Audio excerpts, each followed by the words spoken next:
Hey everyone, super excited to bring you this episode with Chef Chad Stewart. We explore his culinary entrepreneurial journey from selling beef jerky out of his lockers in high school, working at the Vancouver Olympics, to working at London Hunt Club and Garlics of London, to now owning his very own Field to Fork Catering business and Field to Truck mobile eatery. We explore the importance of win-win relationships with partnering businesses and other entrepreneurs. We're really excited to get into this episode. Let's go.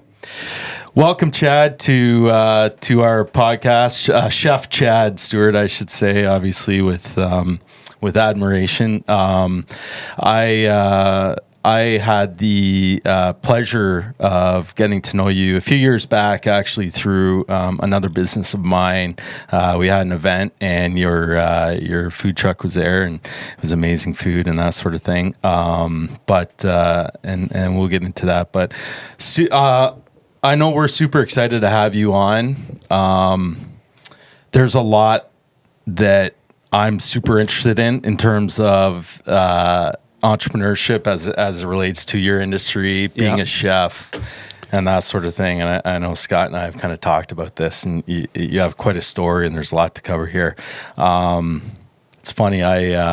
We were just getting at home. We were just getting into The Bear, the show. Yeah. Do you watch that? I don't know. Okay. I watched the first season. And, did you?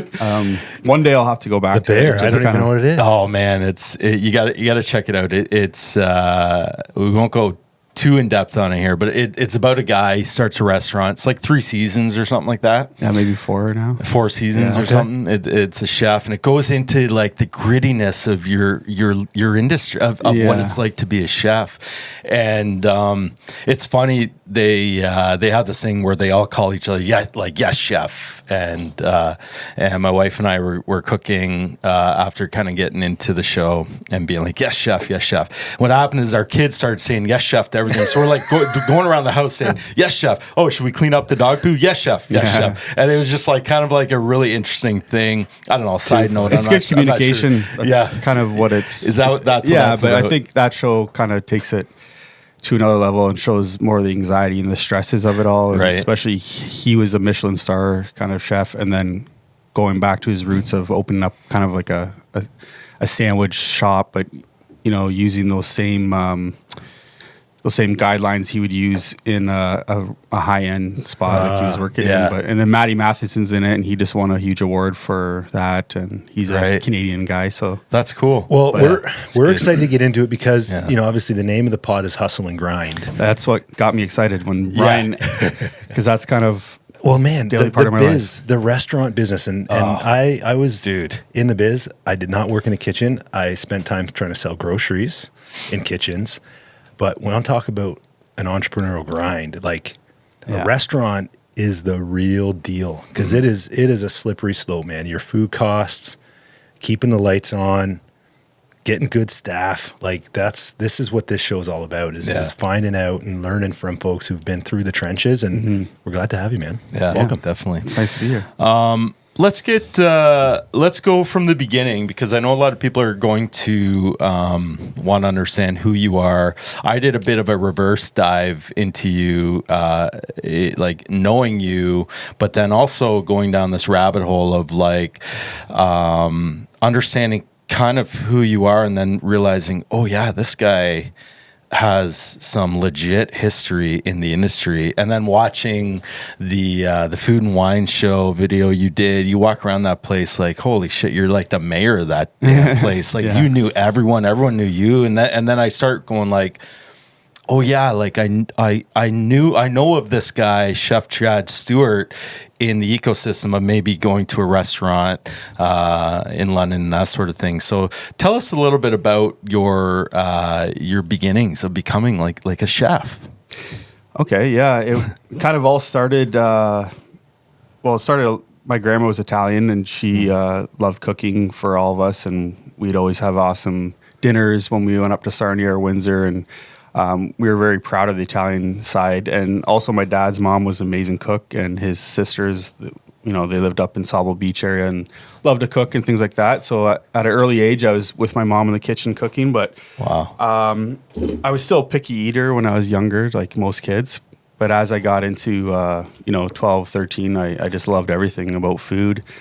And I was known for making beef jerky in high school. So Nice. I'd make beef jerky. I'd buy a 30% off roast, and then I'd marinate it up. I'd smoke it in my backyard with a smoker and take it to school and sell it at second period. Sell it. There it is. There it is. Yeah. There's that entrepreneur. Yeah. That's why we got you here. And there's still guys that will testify to that. That's like cool. friends I'll see again and be like, oh man, yeah, the jerky. And That's awesome. Yeah, that is it was a little awesome. bit of money in my pocket. I'd buy Yeah. some lunch and, things like that. And as we got into more throughout high school, I'd be the guy that would cook the barbecues after coming home from a night party or something like that. And we'd have the Diana sauce everywhere and whatever we could find in our parents' freezers. And That's be like amazing. 5 a.m. by the time we're done. But Yeah. I'd always be like, let me handle this, because most of the guys would just make a mess of everything. So it all came down to, what am I doing after high school? And I met with my guidance counselor, and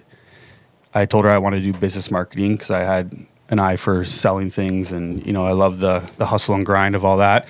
And she said, unfortunately, you're gonna have to go to summer school and update your math. And I went to summer school the summer before, and I know I would never want to do that again, especially at White Oaks. Did you go to White Oaks? No, but I went to summer school. Okay. And I went to White Oaks. I'm probably older. Oh boy. Yeah. I'm a little older though. it is just something that, like, I just didn't want to do again. And this is when I was kind of passionate about school again. The first, I got to admit, like, I didn't always go to second period during grade 10. I love science class. Who did? Yeah. I just had other things to do, I guess. But Yeah. Selling beef jerky. selling beef jerky and just, Well, what were I just want to hold that thought into like what was it about you and the beef? Like, why were you so good at it? What was it? well, going up to Sauble Beach, there was always this place that I would remember, and we'd go up for a couple weeks at a time, stay with my grandparents, and there's a place that made beef jerky, and it was like homemade. They'd smoke it, marinate it. It was just different than what you get at the stores. So my grandma would know to buy like 3-4 packs every time I'd come up. And if I went to the store and it was sold out, I wouldn't be happy. Yeah. I just need my beef jerky. And it's just something that you can never have enough of. Like everybody just loves it. And it's one of those things. So I don't know. I guess I couldn't sell like a sub. Yeah. Also in the middle of a hallway, but Right. the beef jerky, I could make 10 packs, throw it in my Love backpack, Yeah. $10 a pack or $5. And it just started occurring to me like, okay, if I'm buying a roast 30% off, I need to, how can I pay for the marinate and everything? Oh, I can sell, 6 packs and then I'm eating beef jerky for free. I think that's kind of the mindset I So have. already learning about food costs. Yeah, exactly. Wow. That's And, cool. Yeah, that is cool. and then back to my guidance counselor, she said, well, do you like to cook? And I said, I love to cook. I cook for all my friends all the time. So she goes, what about culinary management? And I said, sure, sign me up. So Yeah. And had you known much about that? Like, was that really on your no, radar at all? I loved all the cooking shows. I'd watch like the Michael Smith Chef at Home Yeah. and Lynn Crawford, and Food Network was a little different then. It was more, it was really fun to watch. It wasn't just competitions and like weird quirky shows that it is now. So I did love that. And, so my kids love the is it dessert Is it- or is it not, cake? or is Oh, it cake yeah. or not? And the guy slices fucking shoe in through half? like yeah, I love that show. Is it cake or a shoe? Yeah, my kids love the same show. Yeah, That's my funny. wife, Catherine and Leo, they're obsessed with that show. That- and yeah, so, yeah, that's they'll great. rewatch it like over and over. Like And they still get it wrong. Oh, yeah, that's Yeah, okay. yeah, no, yeah. it's not. Yeah, those are great shows. very good. Yeah. So being a chef or even getting into culinary was just kind of something like, oh yeah, I'm kind of good at this. Why don't I go to college for it? And then just see where that takes me, or what was your mindset? At Yeah, that time? was it. And Yeah. while I was in college, my sister was there too, working at the Fanshawe Student Union. She's always been in the restaurant industry and bar industry, and she got me a job at the Outback Shack, which Oh, is wow. the pub there. Yeah. And I had an On opportunity to work- campus. The on one. campus. Oh, I yeah. see. Yeah. And being a chef I was just I didn't know what I was doing yet. Yeah. I just knew I still wasn't ready to work in the kitchen because they asked me if I wanted to be in the kitchen. I said I'd rather be in the front of house. So as a server, I did bar back. I kind of stayed away from the kitchen while I was in my first year of culinary. But at the same time, I had already worked at a little pub in Ilderton called Philadelphia's. And so I had some, knowledge there, and we did some catering with the owner and stuff like that. But I was still kind of hesitant about the whole thing until I got, I think it was close to the second year where the London Hunt and Country Club was hiring additional people to do the LPGA tour. Chef I David remember Rosen. that. Yeah. He was here. Yeah. So my dad took me to that interview. I was dressed up, suit and tie, kind of got the thing, and saw what actually goes on, like behind the scenes, and at a beautiful place like the Hunt Club. I'm like, okay, this is nice. And as a 17-year-old guy, so that's when I kind of started taking it more seriously. And by this time, I was in my second year of culinary. I was working at the Hunt Club, and then also going to school. And then I stayed on and did a third year of food and beverage so I could learn more of the front of house stuff. And that's when I kind of really excelled in realizing like this is part of my industry, and I started really enjoying it. And from there it was like put me in anywhere. Like so we talk about the Yes Chef, the Michelin star.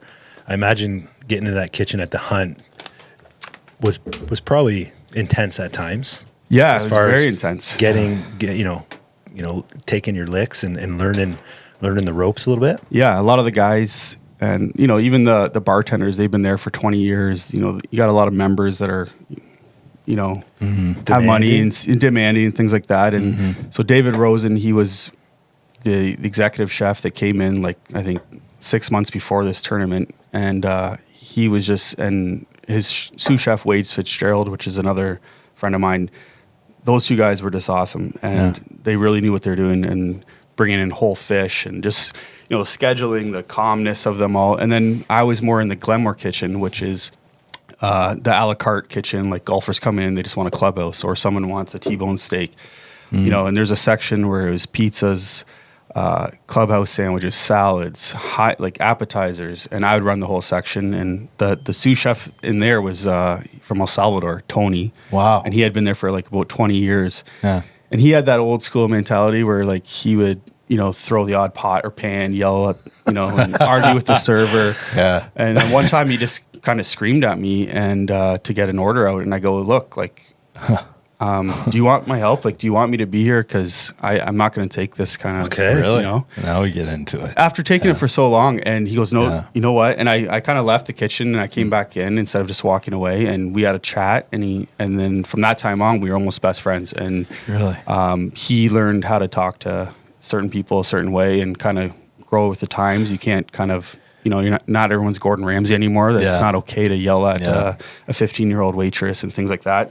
So I think I made him ultimately a better chef in the end. That's pretty cool. Good for you to honestly to hit the brakes for a second and go, whoa, like wait a minute. Yeah. Because that's not easy for a young...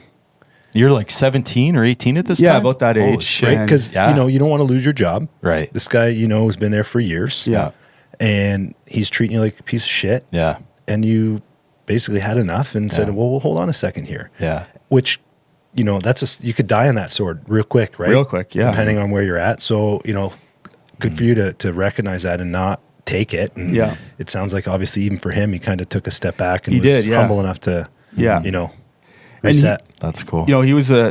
So you have the more composed chefs on the other side. He was the guy that, if something had to get done, you're getting it done, and we'd get it done together. And he taught me that. So the real grind of it all came from Tony being one of my first sous chefs. And I still respect him to this day for that. But, and then it's easier said than done. Once I started commanding my own kitchen when I was at Garlic's, once in a while I'd catch myself, talking to someone the wrong way, but the pressure is just so high all the time. Yeah. Every day you walk into there and it's just like, what's going to happen? Is the fridge going to break down? Is Alex going to show up? Right. Is this going to go, there's just so many variables to it. Yeah. Did our Alex? Were you I don't know why. Our Alex always shows up, thank God, or else we would look half as good as we do on this podcast. For sure. But I don't want to. I do want to fast forward to your garlics experience, and there's so much we want to talk. But before that, hold on. You mentioned your sister also was going through the same program, and then didn't you travel and like hit the road for a minute there? So. Before garlics. Yeah, this is before garlics. This is around 2010. The Winter Olympics were coming to Vancouver. Nice. My sister had already been living in Vancouver, working at a restaurant as the general manager, and they were actually being bought out by Bell Mobility to put in a brand new kind of facility. They put in like ice cube tables, and they spent like $2 million on the restaurant, and they were going to host. Like Sarah McLachlan was going to be there, Steve Nash, and specifically for the Olympics. For the Olympics at their restaurant. How could you say no to that? Was that the 2010 Vancouver? 2010 Vancouver Olympics. So at the same time, the head chef, David Rosen, had stepped down from the Hunt Club, and there's a new guy that came in and started shaking things around a bit. And it just was, you just feel time, like the time is, it's about 3 years I've been there. So I jumped on the next kind of plane, and within 3 weeks before the Olympics, I was there, and I was kind of ready to go. And I got a job with my sister at her place, and worked with an awesome British chef and a crew of guys from all over Ontario to BC and different places. That is that's cool. So you parachute into Vancouver 2010 Olympics, and then what's that experience like? It was super exciting because they had the whole city kind of, decked out for the Olympics, and I could walk to work I was living in West Van, right by the ocean. I could walk to work, and it was a very neat experience. Because my sister's a general manager, I think I got a little bit of, they'd be pretty fair to me. So I would get on the oyster station outside, where it's a whole glass or ice table, and you're shucking oysters, talking to different businesses, and cool. And for a time there, I was like, I'm never going back to Ontario. Like, this is kind of cool. And then the Olympics kind of ended, and all the fun went away, and the party tents were gone. I'm walking to work. I'm like, where's that cool beer tent? And where's all the people? And it kind of reality hit that their restaurant slowed down, and I wasn't really needed there anymore. So I just remember walking down the street, and I saw this place called Rain City Grill, and it had a menu that was really interesting. And it was one of the first farm to table restaurants in Vancouver. It had been open for 20 years. And I kind of went in, I had an interview with the chef and told her who I was, and I started working there. And that really opened my eyes. It was a really small kitchen. It was, everything was coming. Like, we had halibut, they'd bring to the door at 7 a.m, still alive. Mushroom forager, things coming from the mountains, and that was where I wanted to be. Fresh. Yeah. It was really cool. That's cool. Can you explain farm? Like, I'm sure a lot of our listeners, and Scott, you probably know too, but can you explain, like, what exactly does farm to table mean? You hear about this, you see it a lot. I don't know if it's like a marketing thing or whatever, but like, can you like explain, like, what is that exactly? Farm to table, like. Can anyone just say that, or no? I don't think so. No. Yeah. So, farm to table for me, and it's been around for a very long time, but it's literally sourcing your products from within 100 kilometers. Okay. Or even it could be further, but it's like coming from a local vendor, or a local farm, and that name has been thrown around so much. So we're going to fast forward, but I started a company called Field to Fork Catering. Right. Yeah, we're going to talk about that. Yeah, so Field to Fork was still not being thrown around really at all. Like, you'd Google it and you wouldn't see anything. Field to Fork, like, what is it? But now if you Google Field to Fork, it's just like farm to table. You'll see thousands of... So is that a different thing? Similar thing? What's for me, like Field to Fork, just because farm to table is being used so often, like I wouldn't have the rights to even use it, or you can use it, but not as a logo or something. But I was at that time, like I said, doing work for the Forest City Cookbook. We'll go back to, but a lot of the stuff is coming from fields, like field, and you're using forks to eat it. Cool. And so that name just kind of stuck. And then I can tell you how the Field to Truck all came along. I want to get into that. I have something that I don't want to let go of, that you were talking about earlier on, that we talk a lot with guests here, with entrepreneurs and business owners. You mentioned you had a lot of experience earlier on at the front of house, right? So you kind of had this early experience of the whole kind of like how everything worked, you know, and we just had a previous guest on who he literally worked from the ground up to owning the company, understanding the entire business. How important do you think it is in your industry, the restaurant industry, for the kitchen staff, the chefs, to communicate with the front of house? I mean, is that must be a vital component of the success, and probably the restaurants that don't do well probably have a big disconnect between front of house and kitchen, I would imagine. Yeah, that's a huge part of it. And if it's just like any team, if you don't have all team members firing at all cylinders, your goal, your defense, and you know, even your coach, then you're not gonna thrive, and you're gonna basically drive yourself into losing. And the stakes are so high in the restaurant business, right? Sure. Like we talked about, like Mark with luxury chocolate and being an affordable franchise now, right? With the way he's able to manufacture at scale. To open a restaurant, like the capital required to just get the doors open and the lights on is one thing. And there's money out there. I'm sure there's investors that have lots of money, and for them, but are they going to spend the time to make sure everything goes right? Have they even thought about who their chef is? Where are they ordering from? All those things. And the location is huge. And the restaurant industry is a beast. Like, it'll chew you up and spit you out. And I know that's why I gradually got out of it, because I didn't want to, be stuck behind a hotline for 12 hours a day. And it came to managing other people too. But once you find a group of people that are on the same page, and whether it's in the same exact industry or not, then you can start to kind of put the pieces together and kind of pave your own lane. But the restaurant, it's tough. Like 90% of them fail within 3 months. Or that's crazy. You see them open and close. Like you blink and it's like, oh, I thought that. And you're hoping they're still there, and then they're not all of a sudden. So it takes. Now there are some staples in town though, right? Like we're going to talk Garlic because you spent some time there. That's still kicking. Nice spot. Location is perfect, right? As well. But how long were you there at Garlic's? So right after when I came back from the Olympics, from living in Vancouver, I was there for almost a year. I went to Italy kind of in the spring, and with my sister, we kind of spent all our Olympic money. And then I went back to Rain City Grill, and I just didn't feel the same passion anymore. They wanted to promote me and actually make me work more hours and be stuck there. But I just thought of home.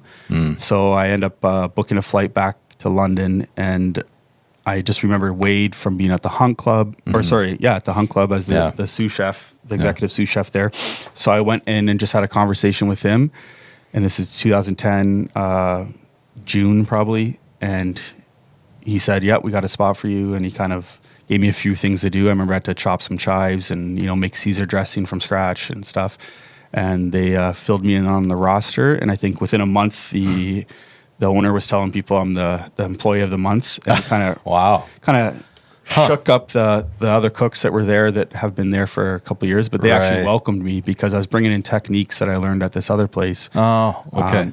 And then Wade could kind of free up his schedule a bit, and he was just having kids and things like that, and we just fell in love with. I just fell in love with the dynamic from the front of house manager and staff to the owner, and to they had beehives on the rooftop. They already had established some farms that were delivering weekly. So Wade, cool. You worked with him at the Hunt. Yep. When you came back, he was at Garlic's. Yeah. And I think he had just became the head chef there. Probably not even a full year, maybe a couple of years. But he had left the Hunt Club to do that, and then what happened is basically he was starting to work at Fanshawe College as a teacher there, teaching culinary and stuff, and he had to free up his schedule at Garlic's. So I just spent more time at Garlic's, and same thing, using my front of house experience. I'd be up if there's a table that I knew, I'd go out there and talk to them and things like that. And it's just, you got to love it. And then, How you do. How underrated is that? So in the car biz, we used to call it a TO, a turnover, where the manager would come and say hello, thank him for visiting, and have a quick chat. I feel like in the restaurant business, it's maybe not done enough, but I think the value and the power in just taking 30 seconds, stepping out from the kitchen, going the front of house, and just saying hello.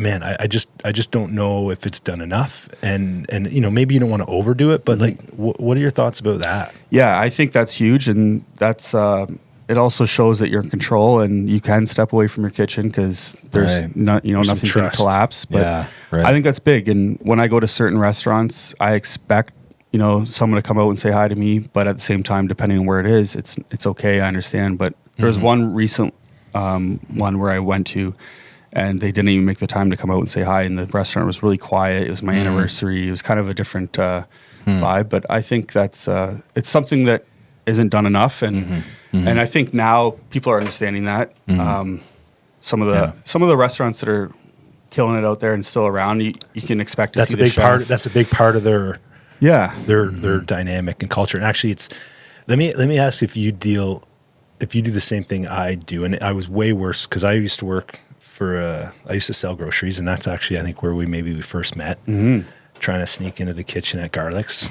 without any luck, I'll say.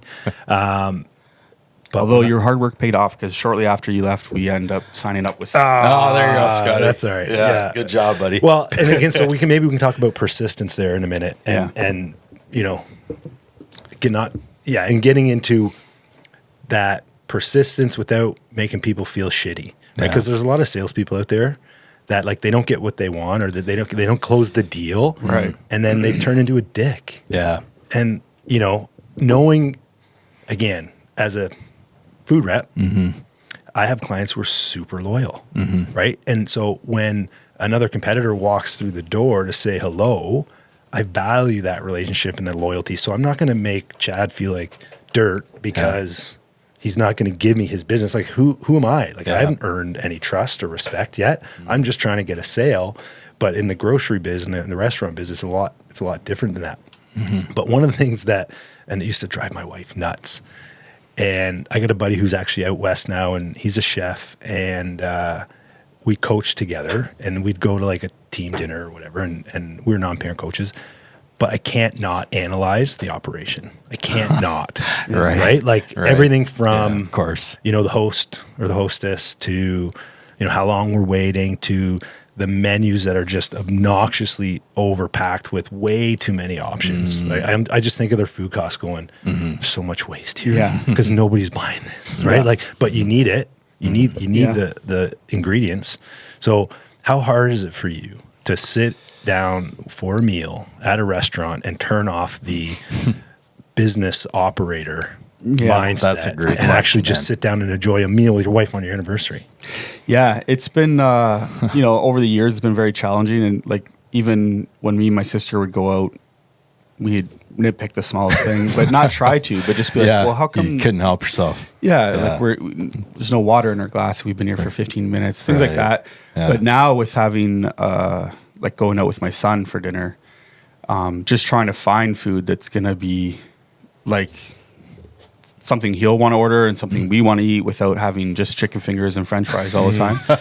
So that's the hardest part now. Like, so I find myself, I end up paying more for better food, and that's just the way it is. When we were in Niagara, we went to so many places. Touch and go in Niagara. Yeah, Niagara Falls, but we're also in Crystal Beach, and there's a few good spots there.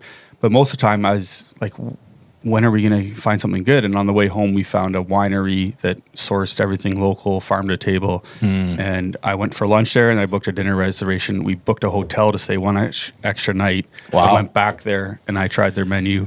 And I was just like, and it's just so nice and refreshing to have, just proper service and all that. Yeah. But I'd say more than ever now, it's hard as a family to find the right the balance. But we went out, me and my wife, for our latest anniversary, and we just had an awesome time where we went. and just the service, the atmosphere is huge. Like the food, it can always be good, but if everything else, if the atmosphere or the service isn't there too, it's hard for me to enjoy my time. Triple threat. Yeah, because I can cook a good steak, but I'd love to have a good steak with a nice poured glass of wine and, awesome service and then great beautiful atmosphere. Yeah. And that's kind of what I look for now too. Or there's those hole in the ground places in London that are just amazing that do like a really proper shawarma or something like that. But I'm trying to stay away from that right now. Aren't we all? Yeah. I want to get into your field to fork catering, field to truck events and catering, and understand kind of the business. I really want to kind of dive into this with you and understanding you as like a business owner, how that evolved, how that started, that sort of thing. So what came first? Was it field to fork catering and then the field to truck events and catering? Am I getting that right? Can we just, maybe before that, because I think a big part of what we talk about around here, the risk, the stress, the challenge of like leaving the comfortable security blanket that is the full-time gig, right, to being on your own and risking it all, right? And that piece I think is interesting to me too, but obviously, the sequence of how you've got to where you're now, I think is going to be great to hear. But was there a certain moment where you thought, I just had enough? Like you mentioned kind of earlier where like just the grind of like being in the hotline and then you're like, boom, I'm doing this on my own. Yeah. It kind of stems from, finding my partner, Catherine, and my wife. And she was at the time a full-time nurse. So she'd work 4 days, 13 hours a day, have 4 off. And so we try to pair our schedules up, but a lot of times I'd be working on the weekends and evenings and things like that. And I had her full support to kind of, even though she loved the fact that I was, a chef at a restaurant in London, and she's so proud of the fact. And we had a great friendship with people there, but she kind of supported me in the sense that I said, I don't know what's going to happen, but I kind of have to leave. You just had to. Kids yet, or thinking no of kids? Yeah, I think so this is in 2015. Leo was born in 2016. So maybe I think right in the mix, which adds a whole other layer of stress and anxiety. And not knowing if I can, how much I can contribute. But luckily she was, understanding, and we scraped together what we could some months and things like that. This is when I just started doing some dinner parties for some charities and things like that. And I thought to my head, like, I can do this. Like I can do this for myself. And so I registered as a sole proprietorship. I did a business grant course. I was able to buy a laptop and a few things. And And you just jumped right in. You know what? Let me ask you something. Was that through like London Business Development Center or the London Training Center? Okay, because what is the London Economic Development LEDC? LEDC, isn't it? So, because I actually have another buddy who's on his own now. He's a photographer, doing quite well, but he kind of similar fashion took some training. There was some funding, a grant, and it kind of got him started. So. And it sounds like that's kind of where you kind of were able to springboard and kind of launch things from there. And it holds you accountable. Like if you have to go to this thing 3 times a week and you have to do this. Interesting. And, they made me do a business plan in order to get the grant. Which you may not have done otherwise. Probably done that. Who's going to kick your, kick yourself in the ass to do something you're probably uncomfortable doing, that you're not really up to speed on, and so there's some value in that then. So there's got to be some program. We should probably dig into that a bit, and because I think there could be some value for others out there who just maybe need something to kind of just hold. A kickstart, just a small little kickstart. Is that's what it was? So you built a business plan, got a bit of startup money, and then you went into did that bring you right into starting Field to Fork Catering? Yeah, I did. Okay. And we talked about, they even talked a bit about it, but then also Damien was at this point a friend of a friend, and I reached out to him about branding. And like, I knew that was important, being someone that kind of, respects brands, whether it's that one or that one. And so I knew that's a big part. And the Field to Fork, I didn't know what. I remember just sitting in my office with my wife, and I said, I have to come up with a name, like farm to table, but not farm to table, like because I'm going to all these farms, I'm getting the stuff from, and then she goes, what about Field to Fork? Nice. So she came said, what? up. What'd you say? And then right away, that gives me goosebumps. I searched that domain and I grabbed it. Awesome. The only problem was there was other Field to Forks, like there's California, there was UK, but I grabbed Field to Fork Catering. Nice. And that's how that reasonably priced domain. Yeah. Probably because that can sometimes $15 or something for like GoDaddy. There you go. It's a whole other venture. I just shout out to Damien Box, who has done all your branding. Phenomenal designer in London. Box. I feel like. Well, we hope to have him on. I gave him a shout out, trying to get him on. It's got to be similar age. I feel like as a guest. I think I've known him from my childhood. Yeah, he's definitely he knows the hustle and grind, and yeah.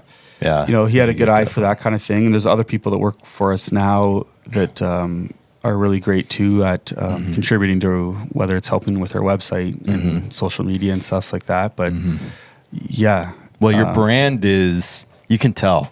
And this is a bit of a pet peeve of mine as a designer, as a marketing guy, is that, you know, businesses that don't take the time to really focus on their brand and build their brand out, they miss a huge step, you know. And I think you've done a phenomenal, and Damien as well, but you guys did a great job with your branding. I mean, have you seen his truck? Yeah. It looks incredible. Yeah, and actually a few years ago it won first place within the category of all the Speed Pros, which are the company that wrapped our truck. Okay, all the ones throughout Canada. My truck design won an award in Vancouver. Wow. Really? For best design. So local Speed Pro, Chris Flemix, who owns Speed Pro Canada. Yeah. Okay. Yeah. Chris is great. Another local. And that was, you know, me and Damien, we met several times. He'd come up with the design, then I would say, no, this isn't right. And it just, we wanted the identity to be there. But you took the time, the attention to detail, and obviously you're no stranger to attention to detail. I mean, with your food and everything and the experience, creating the experience. I mean, you look at your truck, it's just incredible. I mean, and so, you know, you'll see, sometimes you'll see, I don't know, maybe a vehicle driving around. It's like, hey, ABC cleaners, and then half their vehicle is rusted off, and you're like, you're going to clean my house. Yeah, the phone number's half torn. You don't even know how to. It's those details that you just really need, you know. And I think you've done an exceptional job with your own branding and the details, which I wouldn't be surprised about with you. And I think the other takeaway there too is, and maybe this is part of the challenge for some of those other business owners, is that they don't necessarily know or think about reaching out. Like Damien seemed to be like your ally there. It wasn't something you did it completely on your own. Right. You worked, you collaborated. You're like, something's not right. But you kind of had somebody who maybe had a bit of an eye, could get you started, could work on it with you. So it's a matter of like, who do you know that you can just shoot the shit with and bounce some of those ideas off? Because you're right. Because if the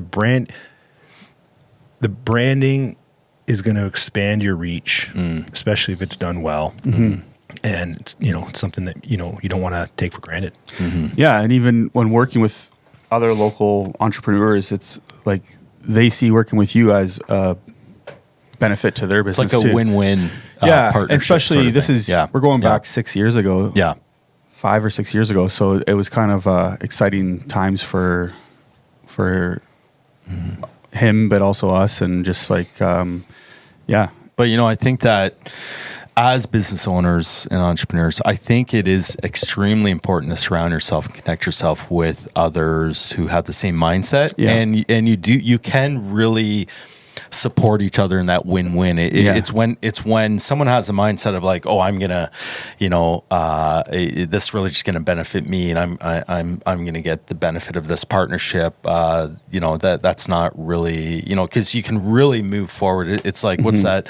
All tides or all boats rise. All boats rise with a high tide or something like that. I mean, why not? Right? You know, as long as especially in London, compete, like a town that you know is just.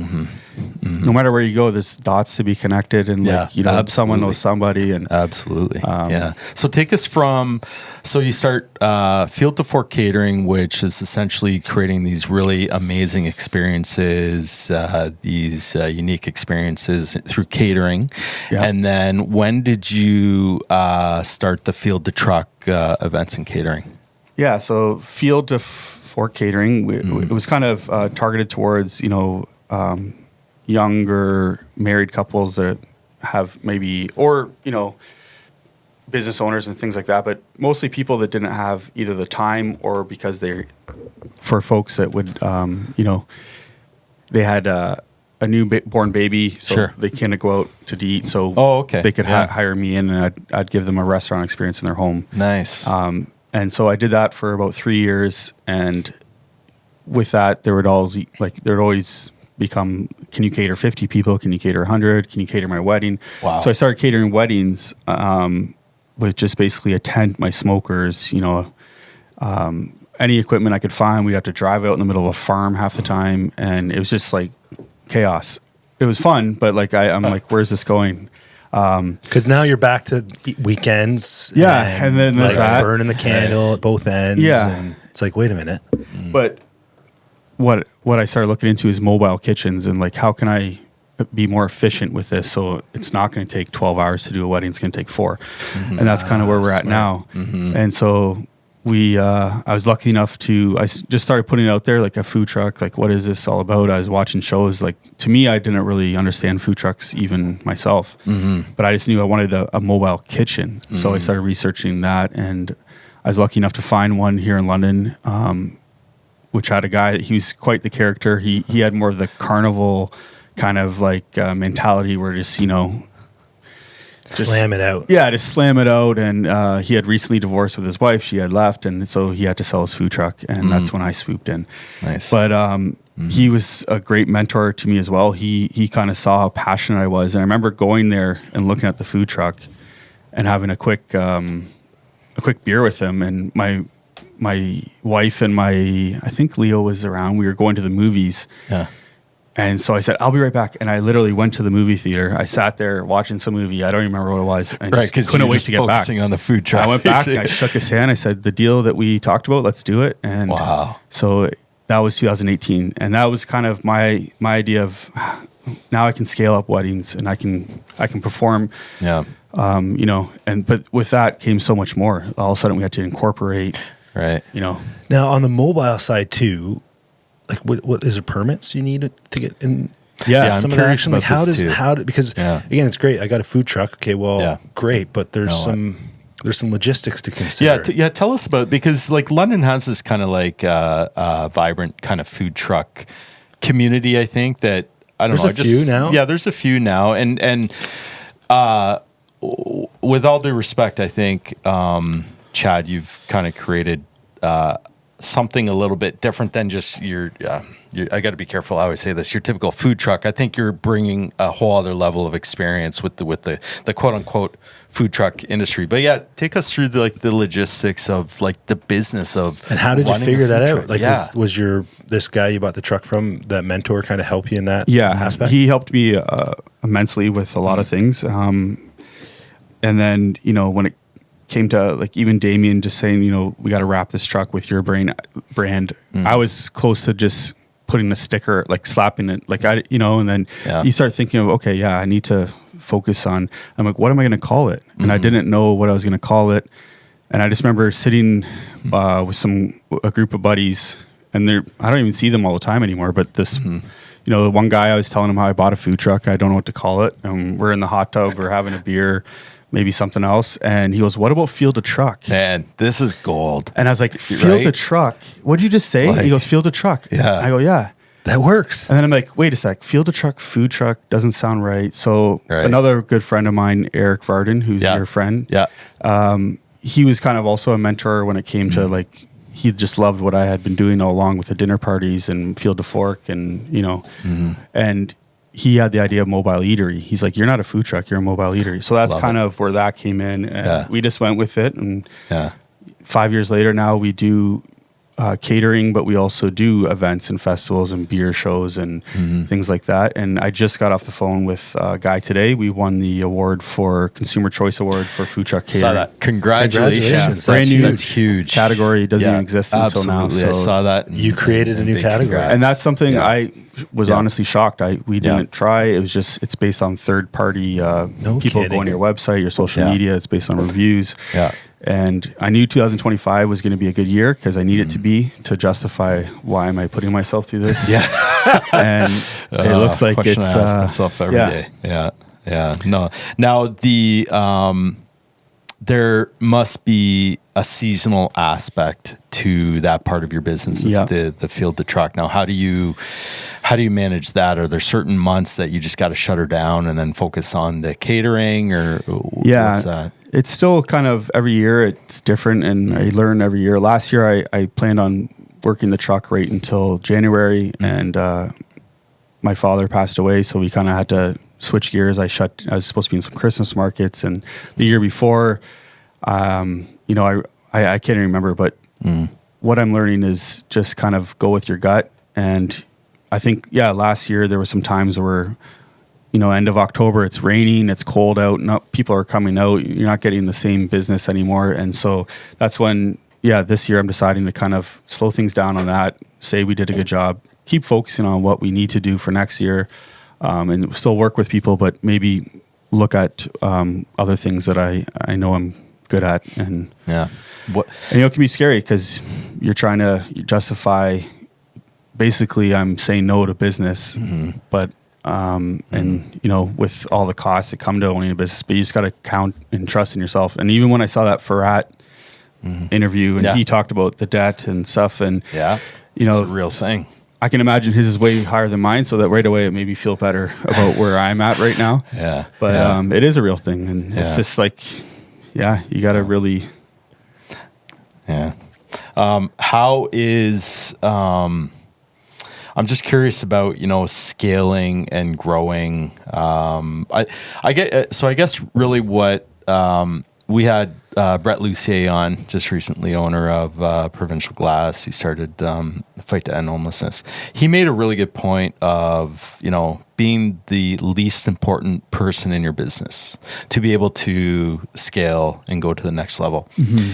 I'm curious with you, how do you, that might just be almost impossible for you to become the least important because you're the chef, you're the leader, you're the one. And I guess this is a question too. It's like, are your dishes and everything you're putting out, does that come from your brain, or do you have a team and you guys collaborate and you can kind of create these culinary experiences and dishes together? Yeah. So as far with the food truck, a lot of the items that we do have been on the menu since day one, or in some sense or form. The last couple of years, I say we've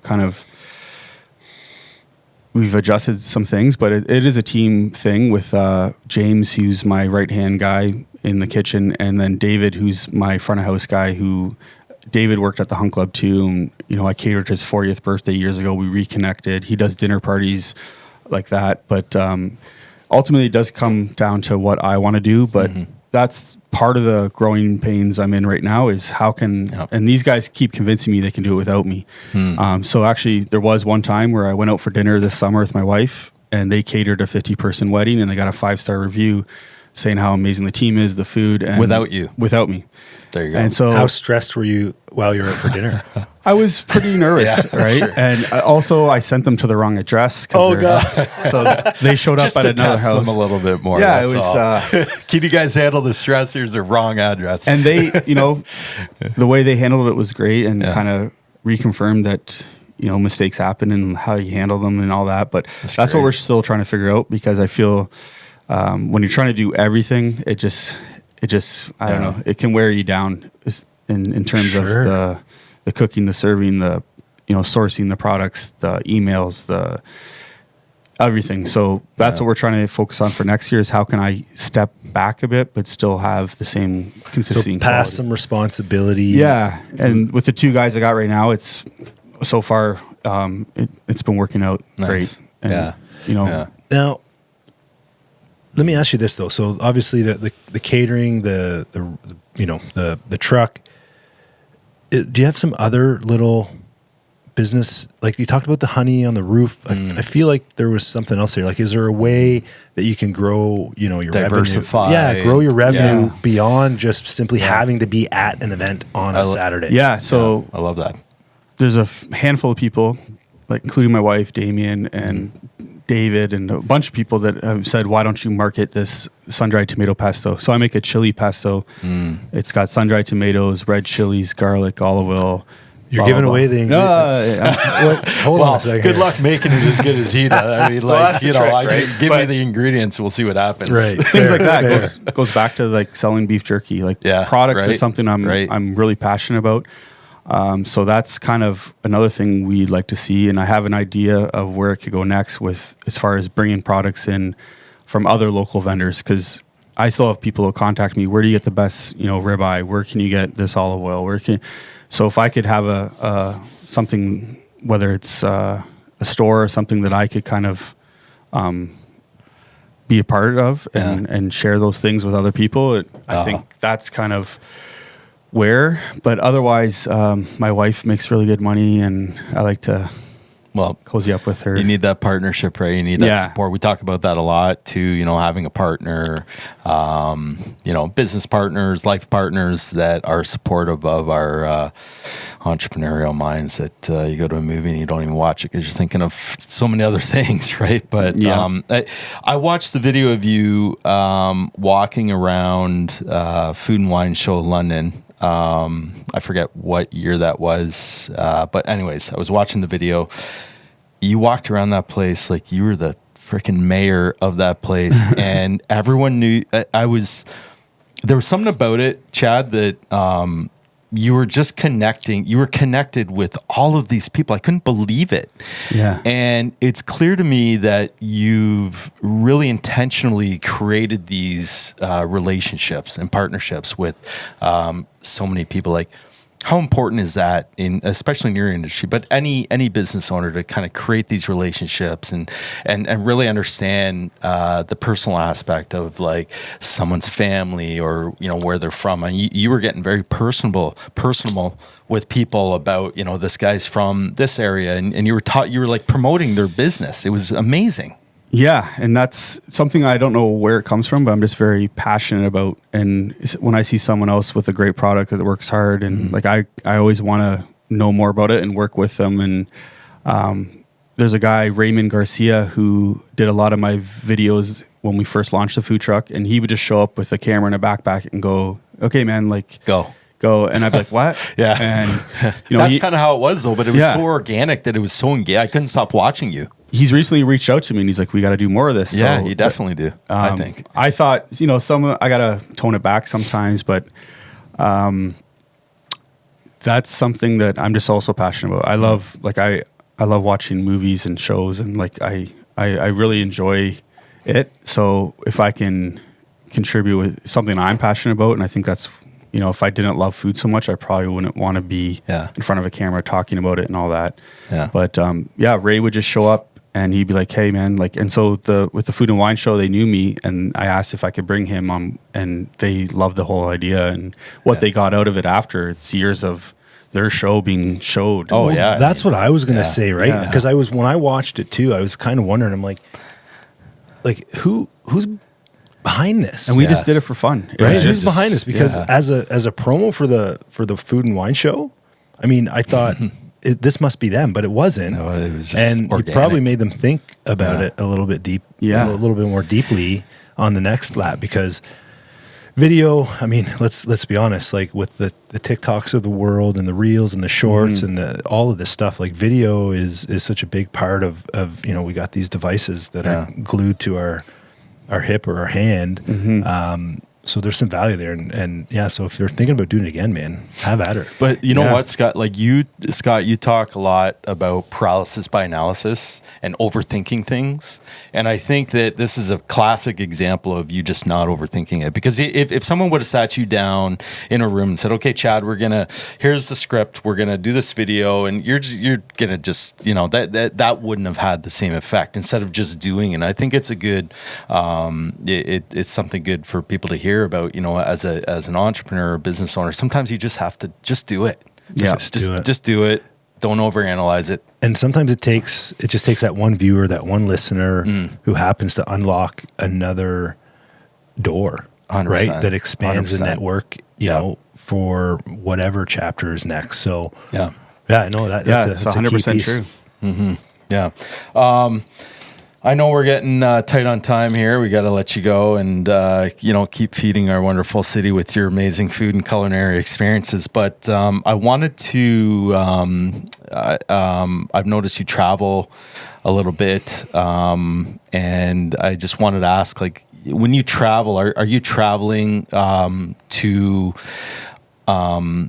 experience these culinary experiences in other parts of the world and bring it back to London? Is that part of your inspiration, you think, or can you just turn it off and just experience, going to Italy and just, or is there some intentionality around that?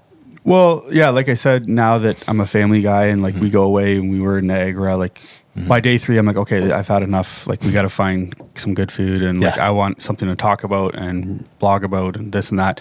But that's more than ever. My wife influences me with, she loves traveling. She loves vacations. We put a lot of time and effort. And for me to actually unplug and get away from what I do in London, I have to physically leave. Otherwise, I'll continue to answer those emails and work. So for me, it's part of getting away and seeing other culture and other things that are happening, but also definitely, like, we're going to Michigan soon. We already know we're going to an awesome taco place, in Frankfurt, and I'm going to Texas with 4 guys, end of November. Nice. We're going to go to Franklin's Barbecue and, try some of the best brisket in North America. Oh, wow. And the whole trip is geared on eating real Texas barbecue and I'm finding those secret gems, like what sauce can I bring back? And that's cool. And that's what always I find will keep you ahead of the curve. Do you find when you come back that you've got another little bout of energy and a little bit more enthusiasm to kind of come back at it with a little more gusto? 100%. I don't even feel guilty anymore. I mean, 2-3 years ago, I'd feel guilty stepping away from business and going and having a nice vacation. And, even if some of my guys are still working, but now they tell me, go, please. Like when you come back, you're so much. Yeah, that's awesome. And and people, even my mother now, who before would be like, are you guys going away again? Like now she's like, yes, I think you should go. And like everyone's telling me to. So very cool. It just makes booking these trips that much easier. Very cool. What a cool reminder. Maybe it might not be applicable depending on what business you're in or what you're doing. But I think sometimes it's a slippery slope and an easy trap to fall into that, you can't let go. The responsibilities are overwhelming. You got too much to do, too many emails to read, too many deadlines to concern yourself with, that, it's hard to leave it, but it might be what you need the most. Yeah. Right. Because your productivity, right. Same like with sleep. People like, there used to be this, and there still is in some cases, badge of honor. Like, I don't sleep. I work. I'm hustling and grinding all the time. Or it's like, at some point your productivity starts to dip. Yeah. And you don't even realize that the best thing you could actually probably do is like take a minute to unwind, unplug, and come back with more energy and maybe a new perspective and a new level of enthusiasm for whatever that project is. Yeah, and it's learning not to quit, but to give yourself rest. And that's what I've kind of learned to do over the last couple of years. I've gotten easier for that, but yeah, definitely. No one wants to hit burnout. Yeah. No, it's a real thing. Before we go, our director over here, Alex, has got on his phone. Ask Chad what his favorite dishes are. I think he's getting hungry. I was wondering what that. I missed that. I was wondering what that was. Yeah. But yeah, I'm curious too. I mean, what are some of the favorite things? Some of your favorite dishes, or your some of your own specific unique dishes, or things you're working on, without giving us any too much proprietary information. Yeah, I'm very, as far as when the food truck comes, I'm very passionate about our Montreal smoked meat, because it's just such a process to make. I went to Montreal and learned how they did it, and I'm still learning every time I make it. But it's about a 12-day process to get the meat, the brisket, to the way we want it for the sandwich. Good Lord. In terms 12 days. Curing and smoking. Oh, wow, that's amazing. But I'm passionate about just working with local ingredients. I love my grandmother's gnocchi. It's ricotta gnocchi. I've been making it for 15 years, different styles. And then, I love fresh pasta. But my favorite food, I'd say, is pizza. Yeah. Is one of my... Really?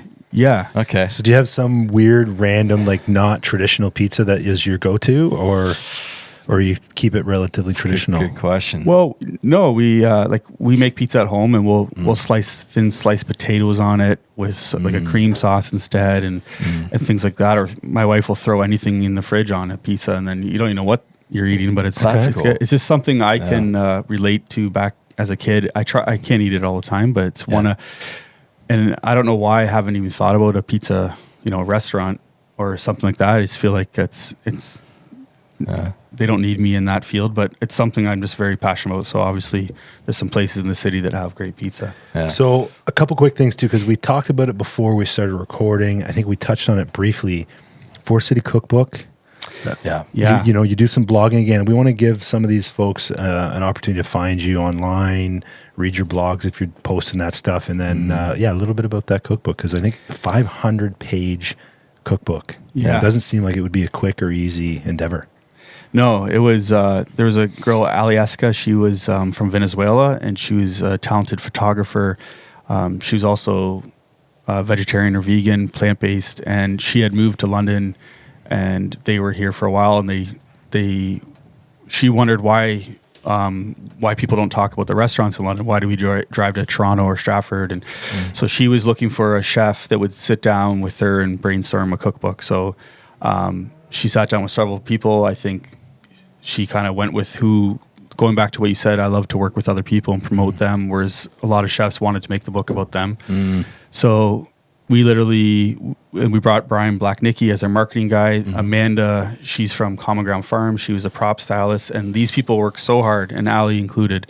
And my main job was take them to farms and to like a bison farm in Stratford, and we'd drive an ATV through the farm, talk to the farmer. We went to 25 farms, and that was when my son was born. I was trying to do Field of Fork Catering. It was just a really crazy time, and the cookbook took about 2 years to produce. We pre-sold copies. They all sold out. We probably could have sold some more copies, and I still have 2 on my shelf, and I know a lot of friends and family that have them, and it's just such a beautiful book. You don't even really need to use the recipes. You just look at it. Sounds amazing. I want to check this out. Yeah. Can people still get their hands on those? So I don't know. I'd have to follow up, because this is going back a few years now, but there was online copies for a while, and since then I think Ali's moved on and she's created other books.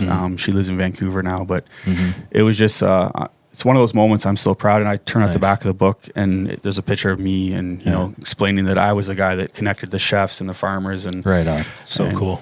Yeah. So I want to check that out. So where else can folks find you if they want to get a little field to truck action? Yeah. So unfortunately, the season's kind of coming to an end.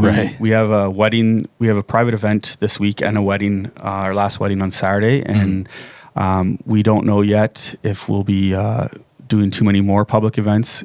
But we'll be at the farm show March 5th in 2025. That kicks off our season. Good. And we're looking to do more public events in the spring and summer of next year. Awesome. We just finished our Hemans run, which was really good. And we do have a thing called Food Truck Fridays, though, that will probably go till at least the end of the month, first week of November, where every Friday we do a lunch at 565 Glasgow from 11 to 2. And you can come there and good to know. See what's there on it the is. Yeah. And then catering throughout the next, like the winter months. People can book you for catering and that sort of thing. Yeah, for the in most their part. homes and stuff like that. Yeah. Okay. I'm doing some stuff with Casey's Creative Kitchens in January, and we'll be at the wine show again this year. But this year I won't be bringing the food truck. We used to bring the food truck right into the actual building. Oh, okay. But this year I might dim it down. And as far as the private catering goes, it's kind of there's a waiting list. Like I have the same clients that book every year. So nice. Very good. Yeah. Good. Congrats, man. Well, we're thrilled to have you. Thanks for coming on. Thank you. I think we learned a little bit more about you, and hopefully gave our listeners something to take home and think about. And congrats and all the best in your continued success, brother. Thank you so much. Appreciate your time. We'll be your taste testers anytime. Yeah. I could have used some beef jerky today. Oh, yeah, I know. So there's something there with jerky. For sure. No, thanks, Chad. Chef Chad. Yes, chef.